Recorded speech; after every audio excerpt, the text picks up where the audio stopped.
this is Jeannie Rude. I'm one of the agronomists with Pro Co-op and I'm based out of Antelope. With no rain this fall, it's been hard to get excited about fall spray. And it seems like a lot of years we've started this fall spray conversation with Canada thistle, but between the drought and the grasshoppers, Canada thistle has really been reduced in a lot of our fields. Hasn't gone away, but it doesn't seem to be the driving pressure that it has been in the past. Today I want to talk about some of our other reasons we fall spray and what we're going to do from here out that would give us residual going into next spring. First of all, I want everybody to think about what they're going to grow on their fields next year. Pulse crops are our most challenging to control weeds in, but there's some weeds that are a problem no matter what the crop, and we should think about how to start managing those this fall so we're not trying to do everything next spring with one application in crop. Some of the weeds that give me a lot of trouble might be Roundup resistant kochia. It might be Russian thistle. In some cases, it still is Canada thistle. We've seen lots of pigeon grass pressure get really terrible in places. And the winter annuals like hawksbeard and mare's tail, they haven't gone away. Even if we didn't see them this year or last year on our fields, they blow in on the wind and can show up again.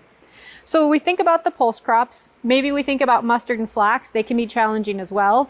We think about the weeds that we're seeing in our fields. From there, we want to think about what products would fit that situation and where to spend that money this year and where we can maybe take a pass and wait till spring. NDSU has been doing some really great research on residual weed control in the pulse crops. We work with a lot of that information and then take and use our local expertise to figure out the right products for your situations. So just a few things that have been working really well for us. We've been using that Panther or Valor Zaltis product for a few years now with just great success. The Anthem or Authority brands, we've definitely found a niche for those in the business and in weed control. That's something I think we need to consider in certain situations.